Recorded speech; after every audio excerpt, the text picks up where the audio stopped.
Bersyukur kepada Allah Subhanahu wa taala dengan lafaz hamdalah. Alhamdulillahirabbil alamin.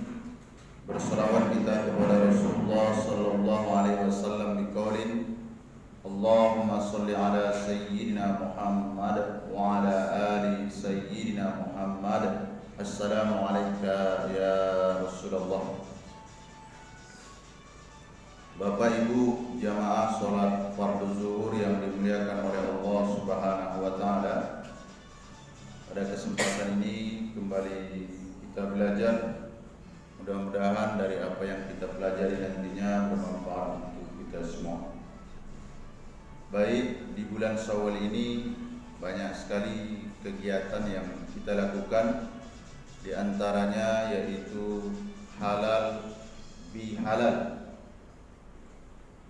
Ini tidak asing kita dengan istilah halal bihalal. Kalau kita bandingkan ke negara-negara lain, bahkan di Arab Saudi, mereka tidak mengenal istilah ini. Orang Arab sendiri tidak mengenal istilah ini. Ini asli produk dari Indonesia. Jadi sejarahnya halal bihalal ini yaitu ketika Indonesia sudah mengusir penjajahan Belanda, pada saat itu masih terjadi di antara para tokoh-tokoh ini yang dalam tanda petik belum berdamai. Maka Insinyur Soekarno ingin mengumpulkannya, ingin melakukan rekonsiliasi. Nah, ia meminta pendapat kepada Kiai Haji Wahab Hasbullah, bagaimana caranya agar para tokoh-tokoh ini bisa berdamai kembali. Apa nama acaranya? Pada saat itu Kiai Haji Wahab Hasbullah mengatakan, kita buat saja namanya silaturahmi. Sama-sama kita ketahui bahwa Insinyur Soekarno ini pengen yang baru supaya menjadi nilai tarik dan bisa menjadi suatu yang akan diikuti setelahnya.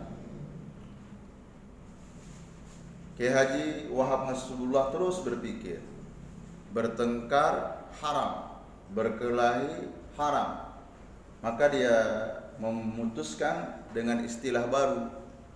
Ada nih Pak Presiden, apa itu halal bihalal. Halal bihalal.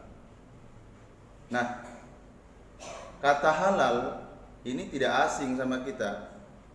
Kalau kita misalnya membeli satu produk, di situ ada label halal dan kita tidak mempertanyakan itu. Sebenarnya apa arti halal bihalal? Nah, ini sering kita dengar dari doa yang disampaikan oleh Nabi Musa ketika berhadapan dengan Firaun. Rabbis rohli sodri wa yassirli amri wahlul uqdatan. Wahlul. Jadi kata halal ini ada 3 pengertian. Nah, Nabi Musa mengucapkan ini karena dia dalam tanda petik Nabi Musa ini kurang fasih ketika berbicara. Jadi dia meminta ketika nanti dia berjumpa dengan Firaun, seolah-olah ikatan yang mengikat agar kata-kata itu terurai, mencair seperti itu. Jadi halal ada 3 pengertian. Yang pertama, mengurai benang yang kusut. Yang kedua, mencairkan yang beku. Yang ketiga, menyambung yang putus. Kalau seandainya dibuat acara halal bil halal, tapi masih terlihat wajah-wajah yang kusut antara satu dengan yang lainnya, belum bisa mencair, bahkan hubungan itu tetap terputus, maka esensi nilai dari halal bihalal itu tidak dapat. Dan kita pula tidak mudah menyalahkan. Ini tidak ada di masa Rasul, tidak perlu kita lakukan. Alasannya 5 saja. Asal tidak dibuat Nabi bid'ah. Wa kullu bid'ah dolalah. Setiap yang bid'ah itu dolalah. Wa kullu dolalah finnar. Mati kita ini. Kalau patokannya dibuat Nabi, ini tidak jadi patokan. Banyak perkara dalam tanda petik agama ini yang Nabi tidak pernah melaksanakannya. Apa ibadah sunat yang Nabi sekali seumur hidup tak pernah melaksanakannya? Sholat sunat wudu, tak pernah dilakukan Nabi. Siapa yang melakukannya? Bilal bin Rabah. Tapi ketika Rasul diberi kesempatan Isra wal Mi'raj, lalu ke sorga, nah itu Rasul mendengar, ya Bilal, aku dengar suara terompahmu di sorga. Nah, kita mungkin harga sendal kita itu ada yang 300.000. Entah kedengaran besok di sorga atau tidak tahu kita. Tapi Bilal kedengaran. Apa yang ingin kita sampaikan? Dari sini kita tidak boleh menjudge ini tak baik, ini tak baik. Lihat dulu esensinya apa. Jadi halal bihalal itu esensinya ada 3. Yang pertama, meminta maaf. Yang kedua, memberi maaf. Yang ketiga, menyambung silaturahmi. Kalau ada 3 item itu, hadirilah. Ada halal bihalal RT, RW, apa lagi? Reunian antar angkatan. Kalau misalnya niatnya yang 3 itu, ada tujuan yang 3 itu, nah ini dalam rangka positif baik. Yang kedua, ini udah lebaran yang keberapa nih? Mungkin karena udah habis apanya ya, kue lebarannya. 12 Syawal. Kalaulah misalnya tidak ada acara halal bila halal itu, tak mungkin saya secara pribadi atau Ustaz Karim atau Ustaz Saiful mengunjungi rumah bapak ibu satu persatu. Dibuatlah misalnya ada kajian zuhur, habis itu nanti kita salam-salaman. Dalam rangka apa? Dalam rangka saling memaafkan. Baik. Selanjutnya mengenai maaf ini, mohon maaf, jangan contoh siapapun untuk memaafkan ini. Kenapa? Karena kalau kita contoh nanti dalam tanda petik orang yang sudah ditokohkan, apalagi dia sudah merupakan figur dalam agama, kita lihat dia tidak mau bersalam-salam. Kita lihat dia tidak mau memaafkan. Bapak kenapa enggak minta maaf? Ustaz itu pun tak mau minta maaf. Jangan contoh. Jangan contoh. Siapa contohnya? Langsung. Laqad kana lakum fi Rasulillah uswatun hasanah. Urusan maaf memaafkan, urusan memberi maaf, langsung lihat contoh kepada Rasulullah sallallahu alaihi wasallam. Bagaimana Rasul memberikan contoh? Ini